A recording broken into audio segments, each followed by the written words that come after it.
Welcome everyone to the Aquarian Almanac series, and this is a series of presentations that are based on the Aquarian Almanac, which has like a quote for every day and a theme for every week. And the theme for this week is Shavouth and the Covenant, and very soon Keith is going to help me pronounce those words.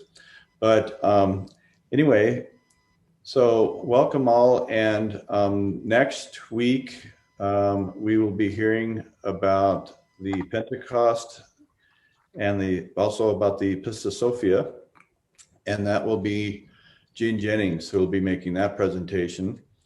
And the week after, we'll be hearing about Gautama Buddha, and that'll be Philip Darbanville who will help us out with that. And after that, it will be Kurt Fulkent, who is among us right now, and he will be talking about reincarnation and silence. And so we've got a pretty good lineup here. So, and last week we heard a wonderful presentation on Chit and Ananda. So all these have a flow and kind of a continuity. And at the same time, they're all kind of a reset, because as we explore theosophy from all these different angles, each time, yes, there's continuity, but there's also kind of a reset that happens. So without further ado, Keith has been a friend of mine since the 70s, I think. Yes. Yeah. So anyway, and he's been a long-time student of theosophy, but he's also a practicing member of the Jewish faith. And this is what is so exciting about hearing from Keith. Because, see, that's the thing about theosophy all along. It's never been... You know, even the Dalai Lama says this. Don't become a Buddhist, he says, except for in rare cases. Explore or go deeper within your own tradition. And that's what HPB said. You don't have to leave your old faith and tradition to be a theosophist. So we will hear more about that. Keith, thank you so much for being here. Thank you, Jonathan. And once again, I apologize for being a few minutes late. I'm glad I can be here. And today we're going to talk about an aspect of Judaism which is marked by this time of year, which is the commemoration of Moses giving the Torah to the people at Mount Sinai. Now, it is said that Moses gave the 5 books of the Torah before, well, first they talk about his coming down from Mount Sinai, but I think in order to complete it, he needed some more time. And the Jews were wandering after their escape from Egypt. They were in the desert for 40 years. And then he passed away, and Joshua took the people into the promised land. So that covenant, and oftentimes Jews are referred to as the people of the book.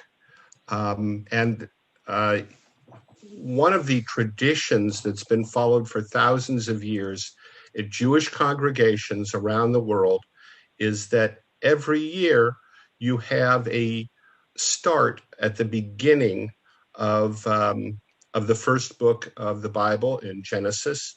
And then you read through week by week the entirety of the 5 books of the Torah. And you do that over the course of a year, and then you start over again. One of the aspects of this tradition that some of you may know about is that when young people come of age, and coming of age in this tradition means age 13, then young men are bar mitzvahed, and then as the rights of women were more and more recognized, the tradition of the bat mitzvah was included for young women. They would take the reading of the Torah that coincided with whenever their birth is, that marks their turning 13. And they would study that in English and in Hebrew. They would recite it before the congregation in Hebrew. And then they would explain in English what that passage says and how it might have meaning today, to help make us better people and give us better lives. So it's, I think, similar to some traditions followed by some students of theosophy who read through theosophical texts and then share their thoughts of the meaning of those texts. This practice inculcated certain aspects, such as one's ability to read, because through much of the Middle Ages, people in Europe didn't read. The only people who could read were the priests, and the priests read Latin. Of course, that was upended by Martin Luther, who said, we think that the Bible should be in the common language so that ordinary people can understand it and they can think about it in their own terms instead of being told what it says and what it means. And of course, there was a Reformation and a Counter-Reformation and a lot of battles for several centuries back and forth. And there are some aspects of that dispute that carry on to today. So in Judaism, it is the middle of May when we mark the coming down from Sinai of Moses, not just with the Ten Commandments, but with the essence of what becomes the 5 books of the Torah. And that tradition of people being able to read, people being able to discuss and expected to discuss and oftentimes even argue back and forth about the meaning of various texts is an aspect of Judaism that is very much in keeping with the concept explained in theosophy of the need to awaken Buddhi Manas, that is the higher mind. And you only do it by trying, in understanding who we are and what we are. There was a number of years ago, a comment made by Albert Schweitzer, who I'm sure most of you know of him, that he was a great humanitarian. He was a concert organist in Europe, and then he went to Africa for many decades as a practicing doctor. And he was asked what the biggest problem with mankind was today. And he said, men don't think. And obviously, we are in an era where that unwillingness or inability to think is quite prominent among a certain subset of the population. And it's creating a lot of problems, most especially in trying to overcome the pandemic that is around the world right now. Some of you may recall that in decades past, there had been outbreaks of other very deadly diseases, such as Ebola and some others in Africa, where doctors went into the communities where there were these outbreaks, and the people didn't trust them and wouldn't take the vaccinations that would help them to overcome the illness. And now we're having that problem in a very large way in many first world countries. But I digress and don't wish to go on to a sidebar of something that is more political, we might say, and maybe even medical and scientific than it is as it relates to religion and theology. There is also an aspect of these traditions which is of deeper understanding and more in line with the esoteric teachings of theosophy. And many of you know just from studying theosophy or have heard of the Kabbalah and the Zohar. And those, I won't go into those details, but they are basically the Jewish version of the same esoteric teachings that you find in Theosophy. And of course, HBB in her writings shows that these same universal ideas and universal teachings are found at the root of every religion that is worthy of the name. The word religion, as we know, comes from the Latin religio, meaning to bind together.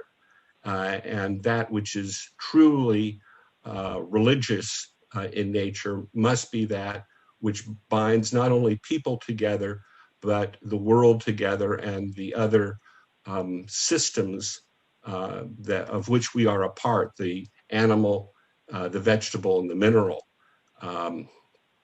which we are also greatly challenged with right now if we are to overcome the environmental degradation that's been going on for several centuries. So I find it more helpful oftentimes to open it up for questions rather than to, talk for half an hour to an hour. And I would like to do that so that we can continue discussing this same topic, but do it through the Socratic method, as we say, which is, the Jewish tradition as well as a theosophical tradition. I'll end my formal comments with a anecdote that has often been told, that as a result of the reading and thought and discussion within and part of many Jewish communities, the story is often told that if you had two Jews stranded on a desert island, you'd have at least three opinions. That's a good thing. As HBB says, with regard to students of Theosophy, within a certain realm, it is good that we have varying viewpoints and discussions, because individuals, students ought not to accept any idea unless it agrees with their own thought. And we're all at different points along the path that will take us to our goals as spiritual beings. So, Jonathan, you want to moderate questions, if there are some? Oh, sure. I could start us off with a question while people are thinking of them.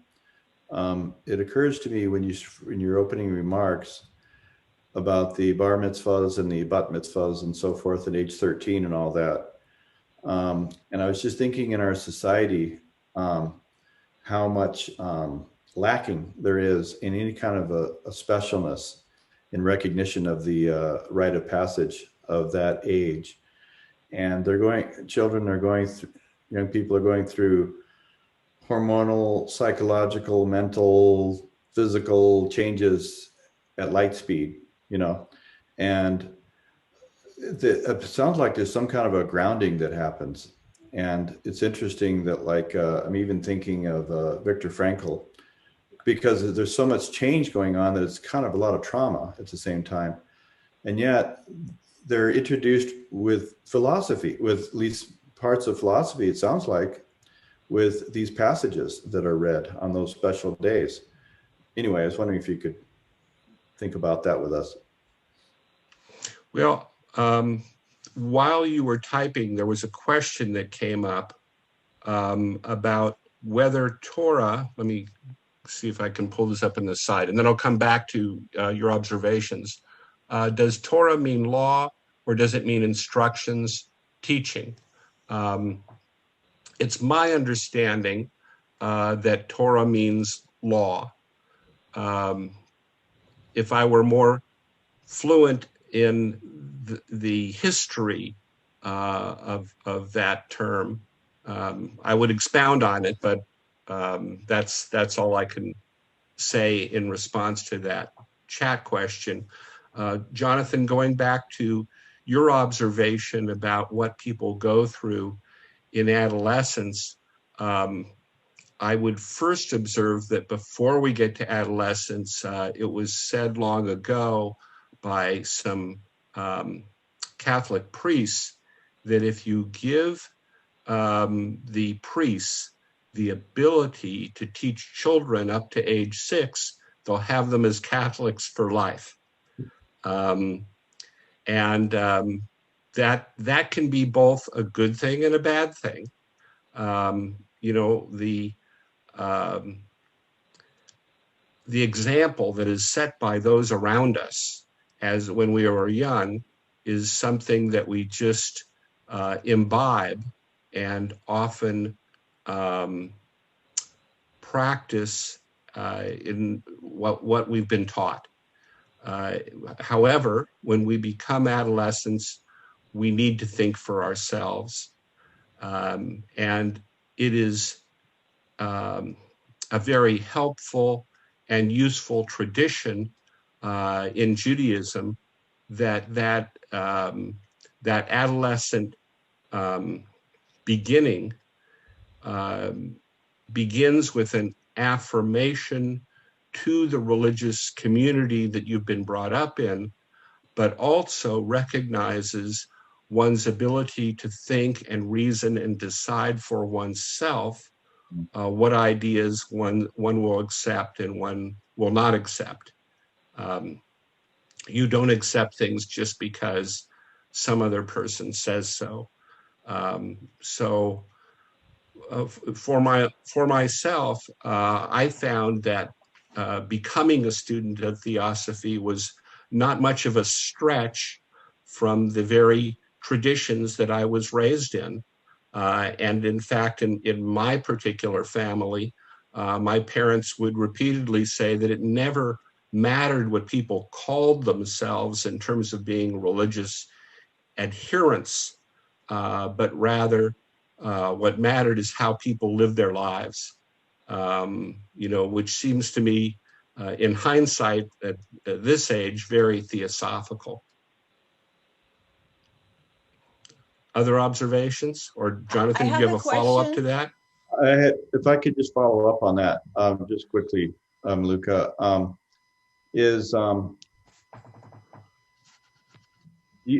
so this affirmation, could you go into more of that? This affirmation that about the community and so forth, when a child is an adolescent and so forth. But it sounds like it would be a resistance to peer pressure. You can think for yourself. I think that's very true. Oftentimes, especially when we go through adolescence, there's a lot of pressure to conform to the viewpoints of our friends. As we know, when we're children, the viewpoint and thoughts and ideas of our parents is uppermost. When we become teenagers, the viewpoints of our peers becomes uppermost in our consciousness. However, the religious tradition that's part of Judaism is to think for oneself. And that Jewish tradition is not simply reading the Torah and expounding on how it applies today, but also doing something to bring direct good into the world. And so every young man or young woman who goes through this bar mitzvah or bat mitzvah is expected to take on some task to make the world a better place. Tinka molim is the Hebrew term that we use. It means to repair the world. And that's also part of the Jewish tradition, that each of us, as we become adult members in the Jewish community, are obligated to, in some small way, take on the needs of the world spiritually, and to try to improve on the lives of others. And one other aspect of that same concept is that when Jews get married, probably many, if not most of the people on this call know that there is a aspect of the Jewish wedding ceremony where the husband will step on a glass and smash it. That's done at the conclusion of the exchange of vows.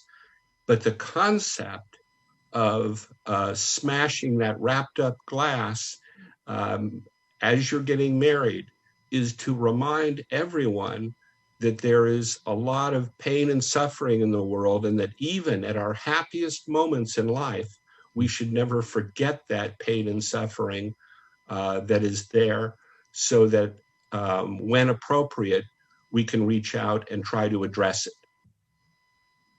Miluka? Lovely. Pardon me. I have the same thought that you have, Jonathan. So it's this, in the same line of thoughts. Yeah. A couple of things. In our teachings, we believe that we have several initiation, right?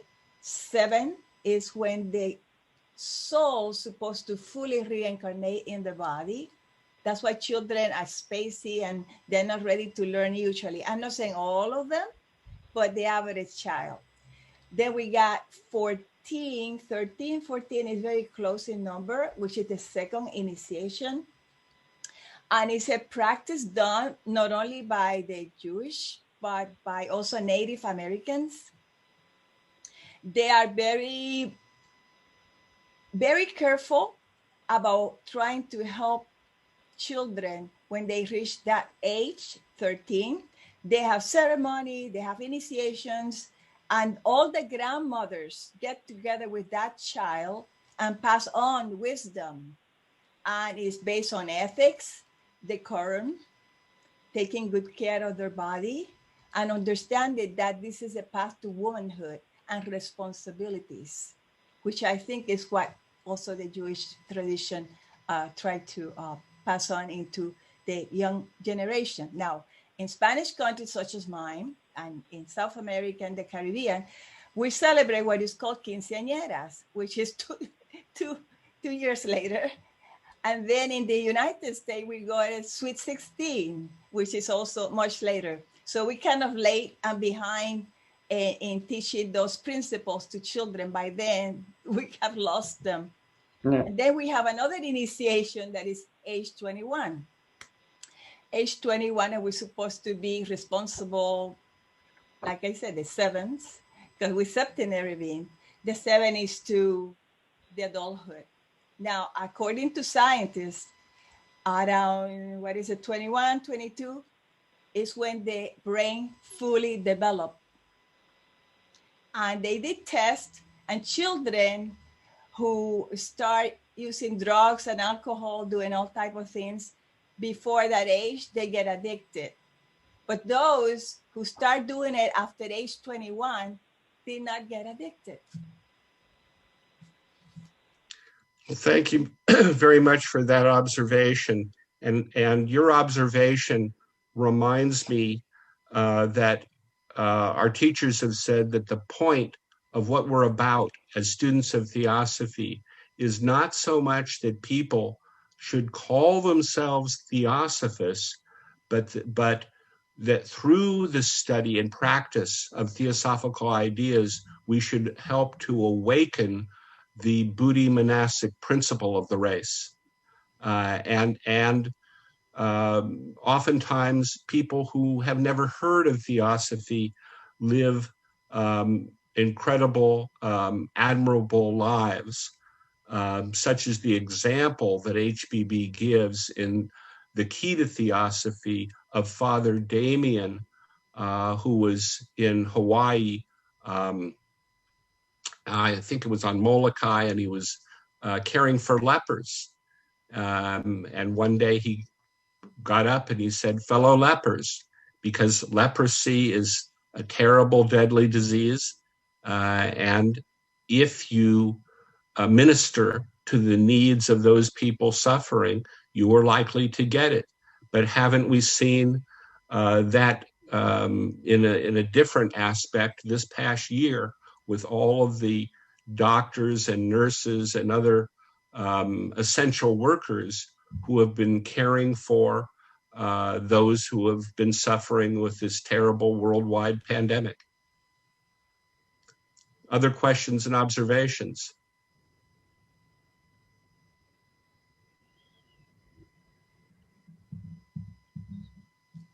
What about the tradition that Jewish used to have that they kill animals, and that was an offering to the god?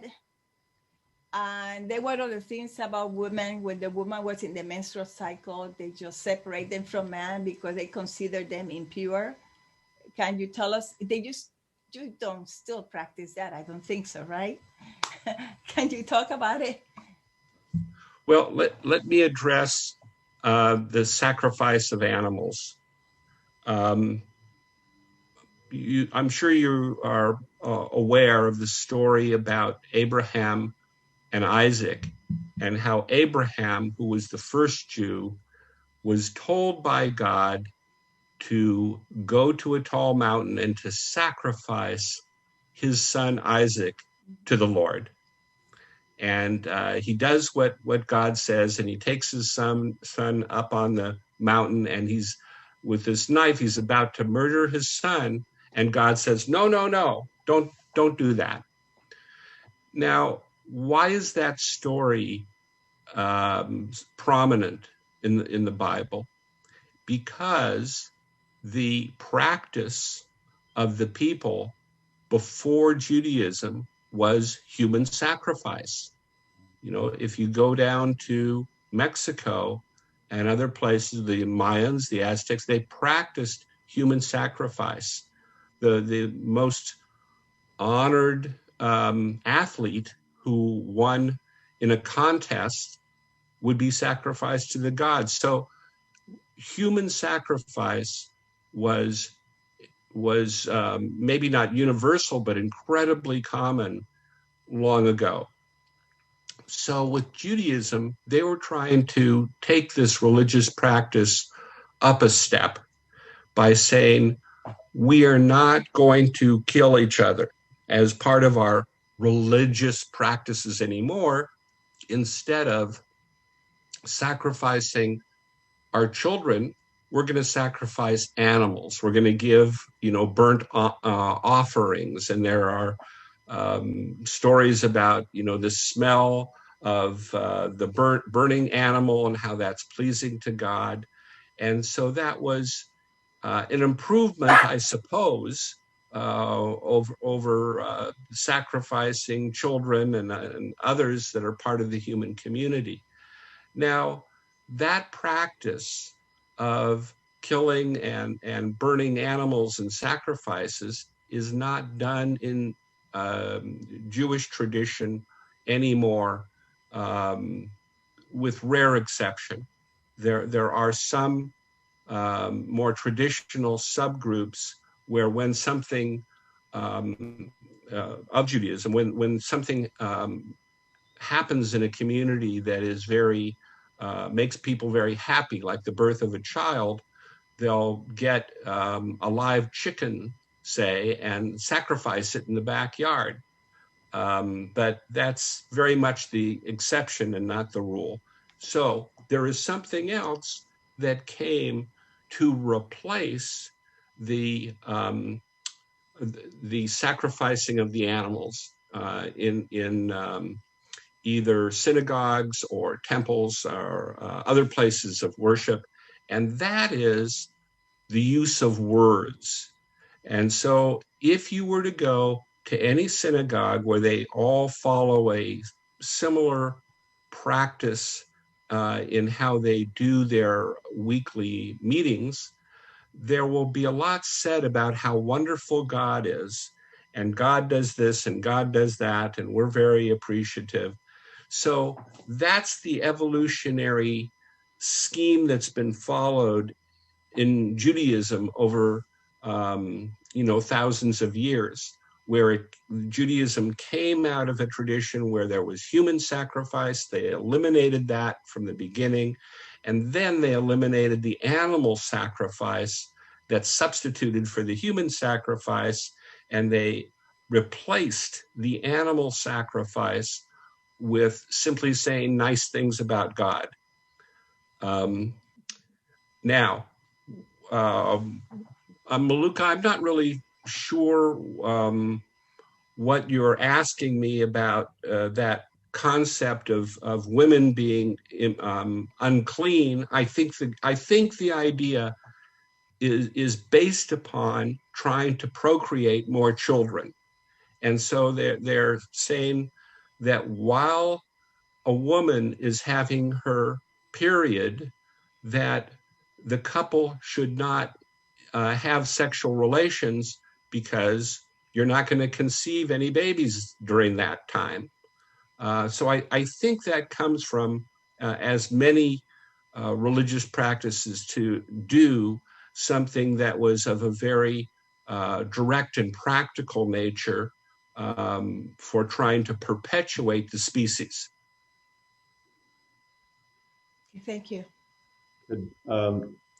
Just on that subject, have you thought about that in relation to in the 3rd chapter of the Gita about the sacrifice and the rains and the reciprocity with the gods and so forth?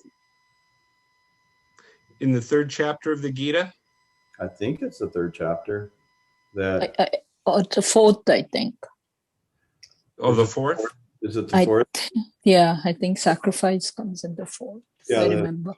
Yeah, it could be. Yeah. I hadn't thought about that parallel, but I suppose it's a natural one for people to make. We know that Native Americans would do rain dances, that they would, try to get the natural forces around them to conform to their desires, whether it's growing crops or something else, and to try to get, what it is they needed at that time.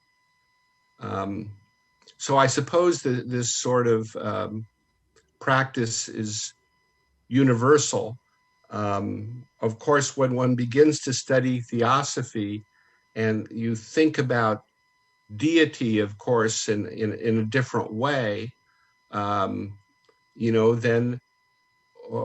the understanding and practice, you realize that to the degree that we embody the higher principles that are within us, that is the most we can do. Or as John Kennedy once said when he was president, that in this world, God's work must truly be our own.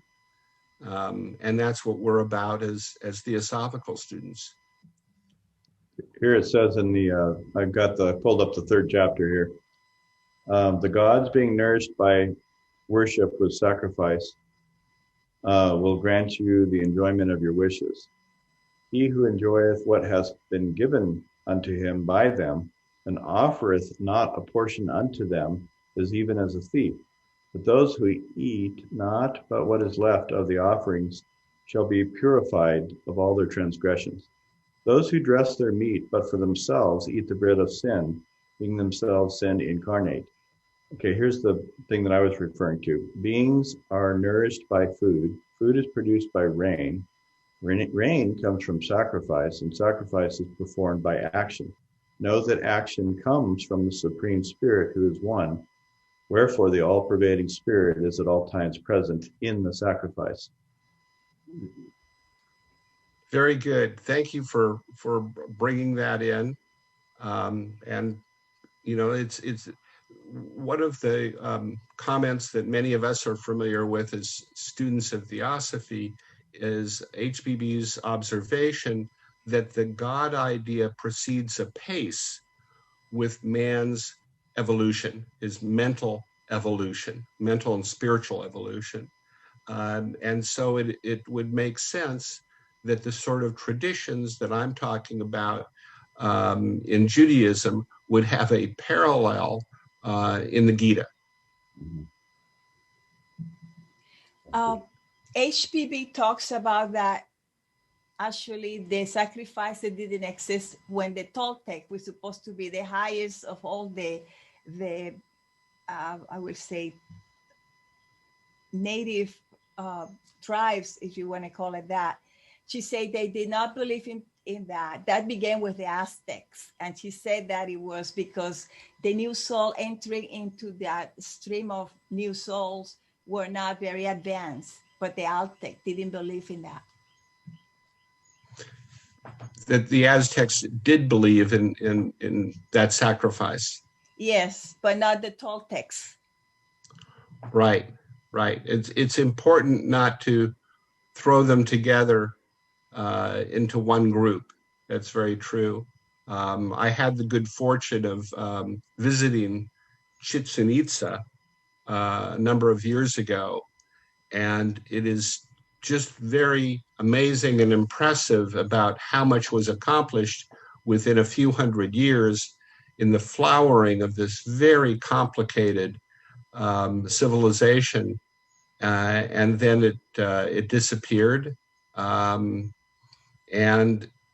nobody knows what happened to it. But as a student of theosophy, it seems to me that what the Aztecs were able to build in a relatively short period of time had to be only possible because of teachers who had these universal ideas and practices as the basis of what they were doing. Does anybody else have any other questions? Here we go. Yeah, and what do you think about this idea of the covenant? Because could you expound on what that is? And is that like a covenant to the community or a covenant to God? Or what is that? It's a covenant between God and the Jewish people. You know, you do for me and I'll do for you. It's kind of like a contract. If you do things that are believed to be coinciding with the desires of God, God will be happy and he will bless you with many children or whatever it is that you'd like to have. So people understand that idea of a covenant or an agreement. You know, but each individual and each community has to decide for themselves how to embody that covenant, which is quite different from some practices in other religions where there's a more hierarchical practice of individual priests or ministers or whatever you want to call the people who run the practice to kind of say from the top down how people ought to think and behave. I'm hasten to add that there have always been and will always be exceptions to even the best practices. And I want to give one example, and that is that of the philosopher Spinoza. Many of you have probably heard of Spinoza if you haven't read anything by him directly, because he's referred to by HPB and other theosophical teachers as someone whose beliefs were in accord with theosophical ideas. But the reason I bring him up is Spinoza lived in the Netherlands, and Jews were in the Netherlands because they had been thrown out of Spain. And they'd been thrown out of Spain because Queen Isabella and King Ferdinand had successfully run the Muslims out of Spain. And they said, okay, everybody has to be Christian now. And then they started the Inquisition to go after people who might be practicing religious beliefs that did not coincide with their own and were persecuted for doing so. So the Jews found, many of them found a receptive home and migrated from Spain up to the Netherlands. So they fit in there, and they didn't want to, create any unpleasantness with their neighbors.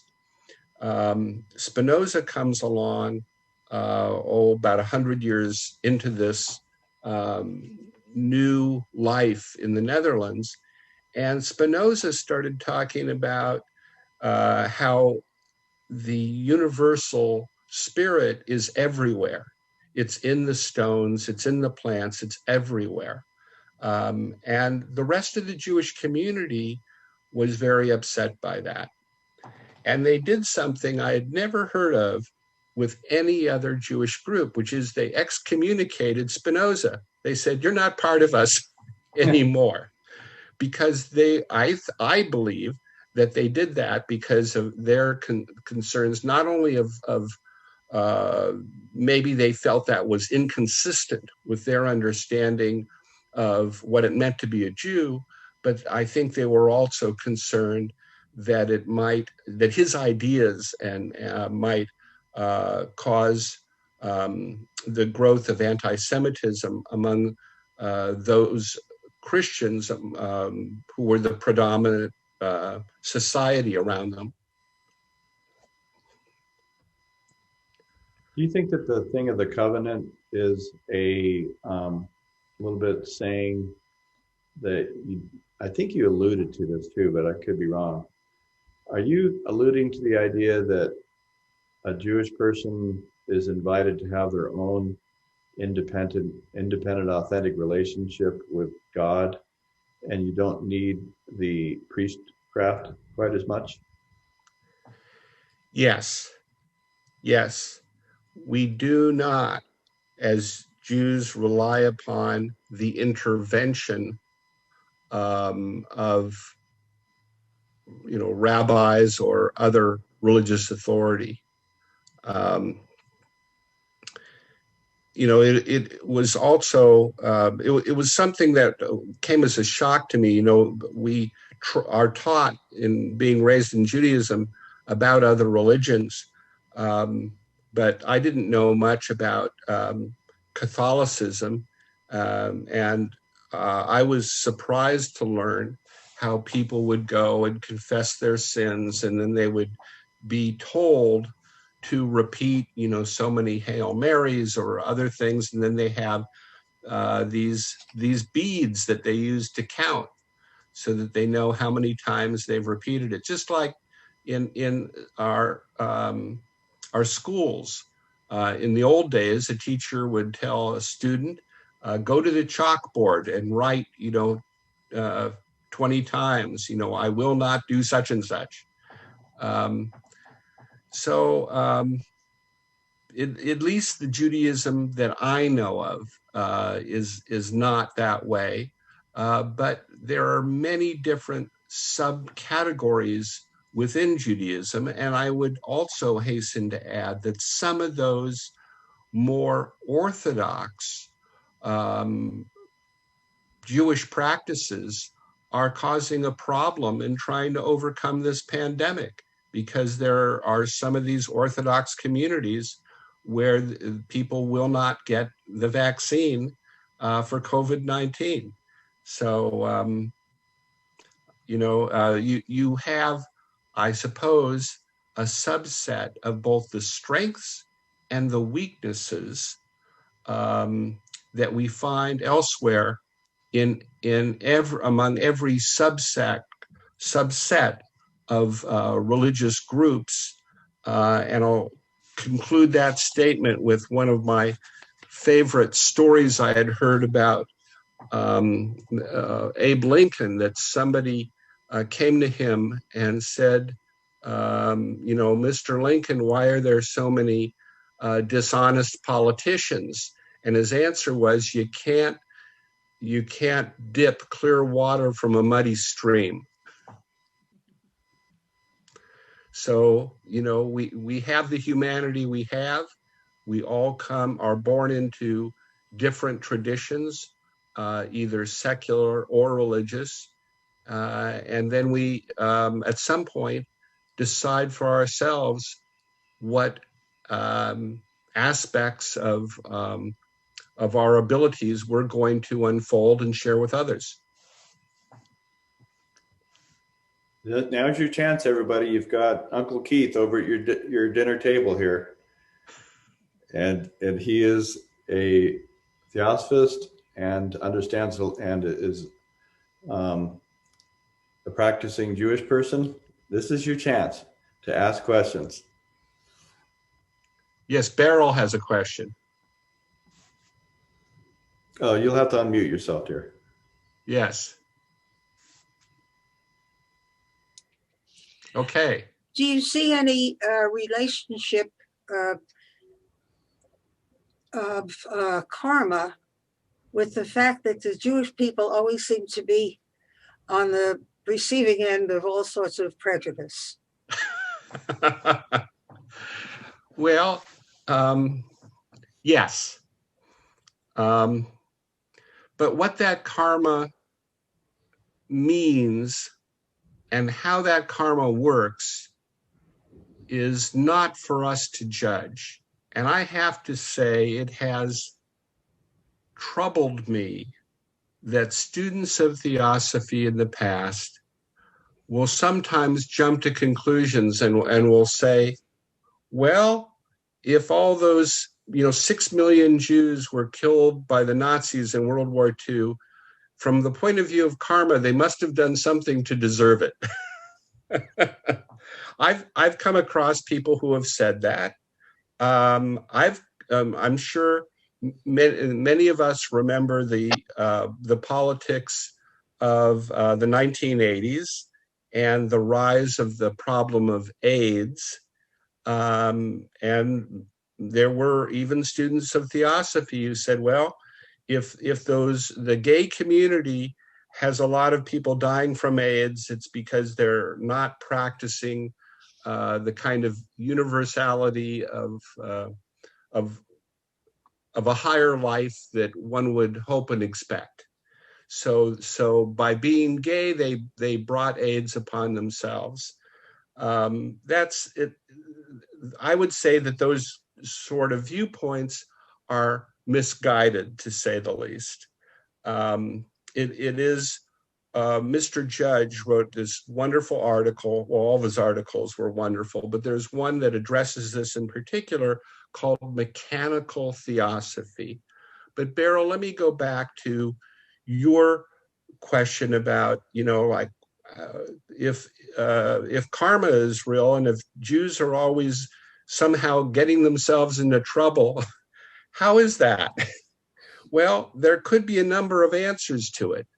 And one of the answers that comes to my mind is through the fact that you might be aware that in Jewish history, Jews have always, whether they're in Spain under the Moors or they're in a lot of other countries, they have been the lawyers, the doctors, the accountants, the scientists. They have helped with the flowering of many civilizations over thousands of years because of the kinds of practices that I've been alluding to in this discussion this afternoon. Now, there's a quote that I love that addresses this from Mark Twain. He said, "Nothing is harder to tolerate than the annoyance of a good example." And so some of it is jealousy. Some of it is that, well, those people are different. those people have more than I have. How come they have more? Well, maybe they practice their lives in a different way that gives them more of the good things in life.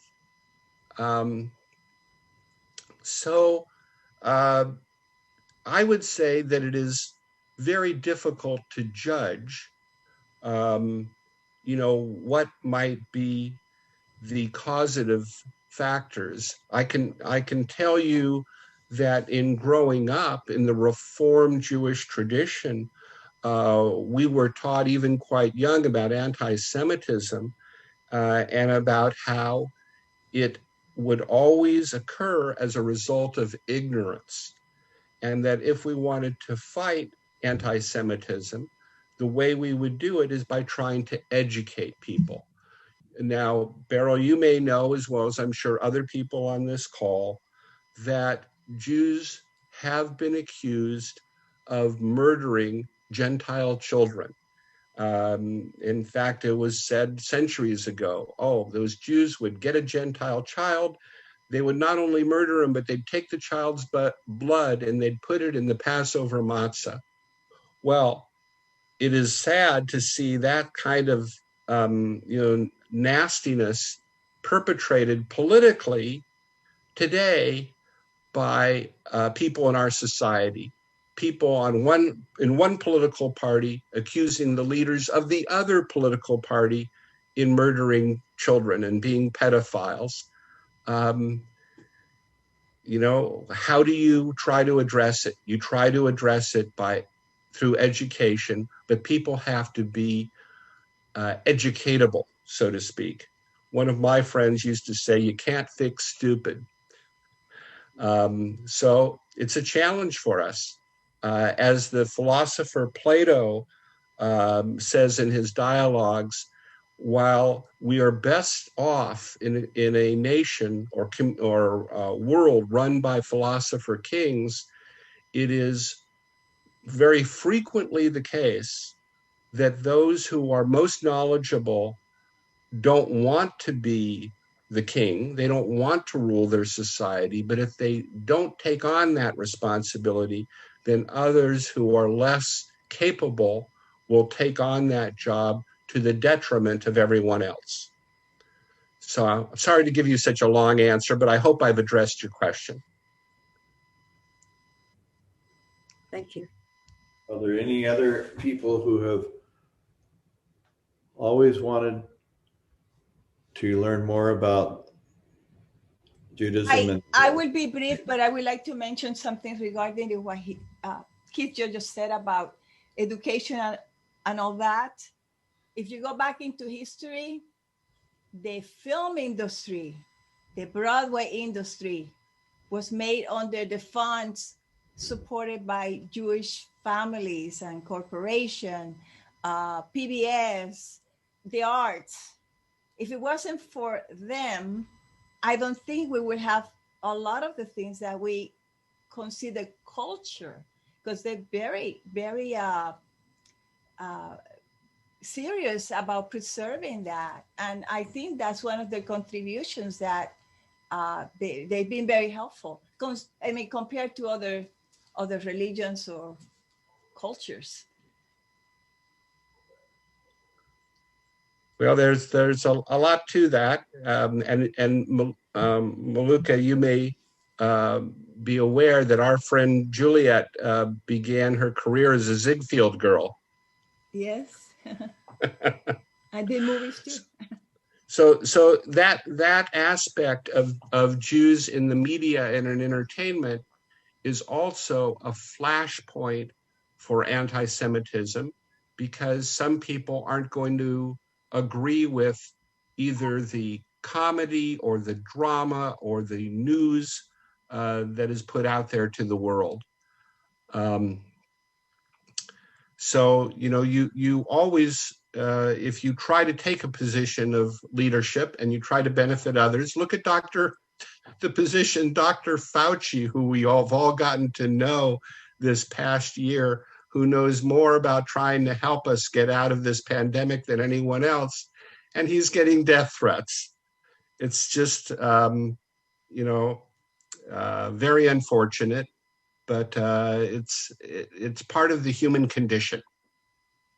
Carolyn, I know that you're a professor of comparative religions, and I was just wondering if you had any comments or questions for Keith.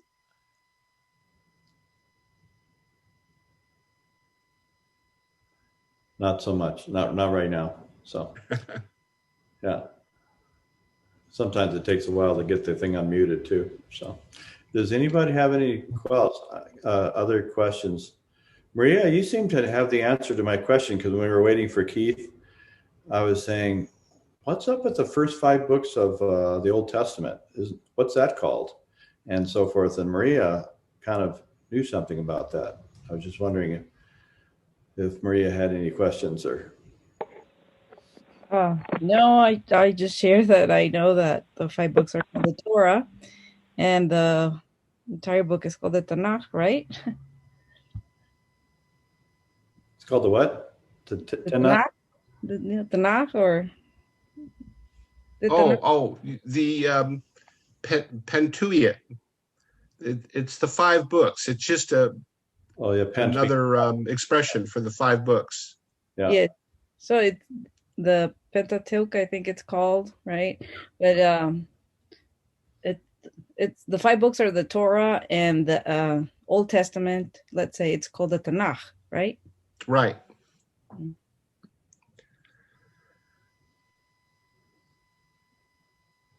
So I don't really have anything more to add on to it. What about the Bible? Did you continue to study the Old Testament and as well as other books that you use for your practice? You mean on my own? Yes. I mean, yeah, I guess. Well, the answer to that is yes. In fact, I had mentioned this practice of becoming part of the adult community at age 13 in Judaism.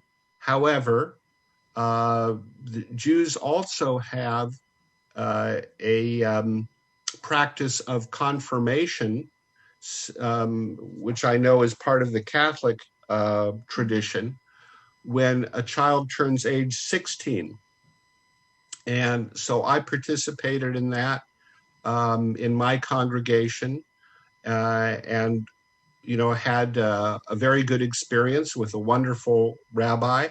And one of the things that I thought was so delightful about going through these religious instructions when you're, say, 14 and 15 is that you are taught to learn about the practices of other religions. There is a desire of the elders in the Jewish community to get their young people to go out there and see what other religions teach people, and to go to the religious services so that they understand more about the world, except that Jewish world that they grow up in. For myself, I've found that when I went to the university, I took a course in the Bible as literature. This was through the University of California, and it was very inspiring and educational. It was my first experience with reading the New Testament, and I found that reading the Sermon on the Mount was tremendously inspiring, and I thought it was very beautiful. And even as a young adult, I thought this is the way that people should behave and live, regardless of what they call themselves.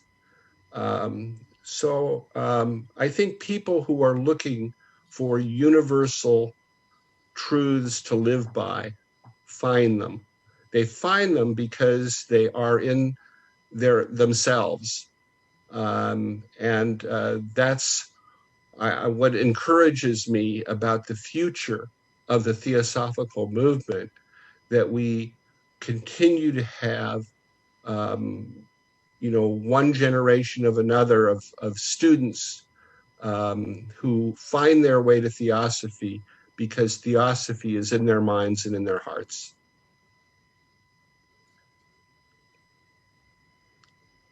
I have a question. Yes.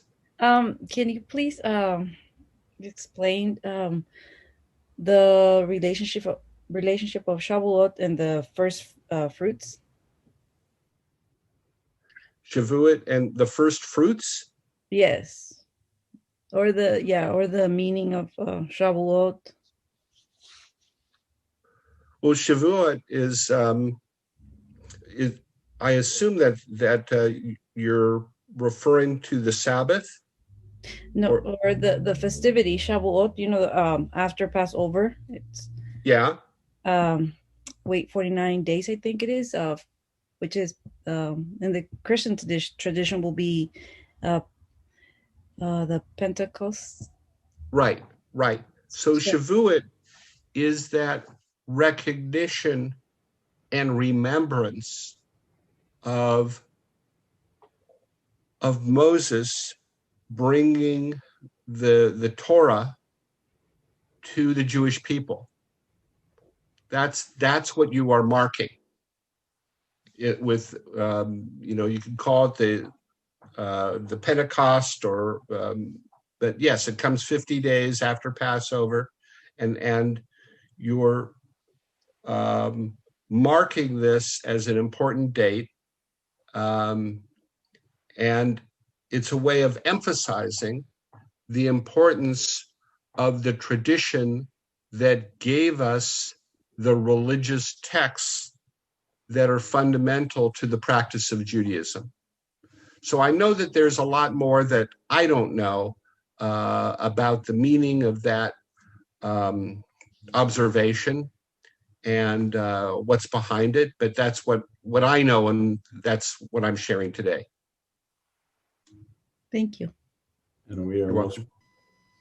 So I was wondering if we could take this opportunity, first of all, to thank you very, very much for giving us your insights and your experiences, and letting us participate in your world, really. And but that's that amazing overlap of Theosophy. I just had a question. Do you think your coming into Theosophy was like a logical extension of your growing up in Judaism? Or not a logical, but, well, yeah, any kind of an extension, logical and intuitive and then everything else? Absolutely it was. And I want to share with you some details of that extension. As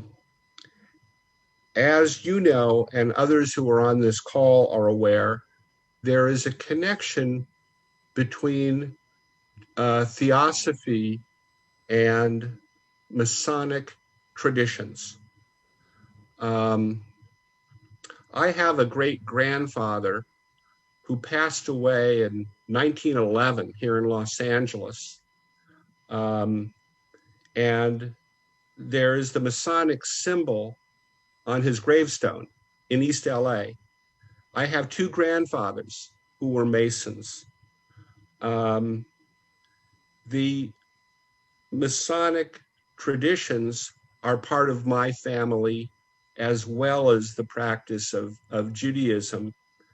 And those Masonic traditions, as I understand them, are traditions of universal benefit and philosophy to be applied. I also found that one of the people who helped to spread theosophical ideas through literature was Bulwer Lytton, if you know of him. And my great-grandmother gave to my grandfather a book, which I have in my library, with an inscription. This is when he was about 15. And so, you know, I don't know, 10 years later, he married my grandmother. But this Jewish community in Los Angeles between 1910 and 1915 was pretty small. Well, the whole community was pretty small in that era. And so I have seen, you know, these, what we might think of as theosophical threads through my own family, both in the practice of Judaism and in the practice of Masonry, and in literature. You know, and even with my mother spent years when I was growing up sewing encyclopedias, but the guidance that she learned from the people who were simply there to inspire her to sell more books had an underpinning of theosophical ideas that would refer to Ralph Waldo Emerson. We know that when we used to have bookstores, maybe we still have a few bookstores left, there was always an area in the bookstore called self-improvement, right? And there's always a subset of people who want to go to the self-improvement part of the bookstore and find something that can help them with whatever's troubling them at the time. But absolutely, the Jewish traditions and some of these other things were incredibly helpful in finding my way to the theosophical teachings and theosophical students that, you know, I feel that I found my way home, which is not to turn my back on those Jewish traditions. And in fact, I mentioned before that the esoteric side of Judaism is in the Kabbalah. And I have a family also named Pritzker, but they spell the last name with a Z instead of an S. And they have hired experts to do a 7-book series on the Kabbalah, and it's called the Pritzker Kabbalah. Oh boy. I don't have those 7 books in my library yet, but I just bring that in to say that there are those who share similar religious beliefs and similar religious traditions who are also finding their way to the same universal tradition that we have in studying theosophy. Thank you. Hey, Gene, can you give us any kind of insight on what we can expect next week? And is there anything simple that we could prepare besides reading the entire Pistis Sophia? That's it. You can only read the entire Pistis Sophia, all 5 books of it. That's all you can do. I must say, number one, thank you, Keith, for, you know, presenting what you did.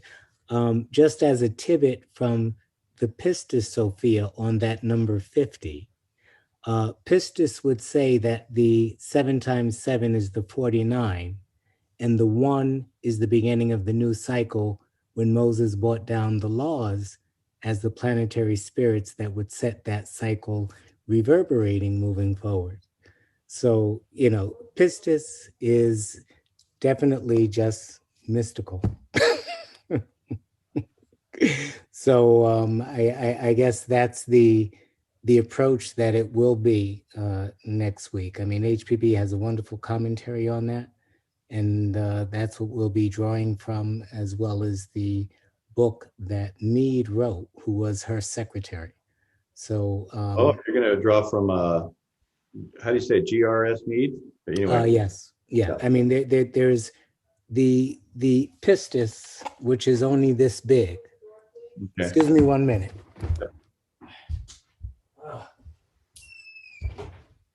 It's only that big, but it's like the secret doctrine.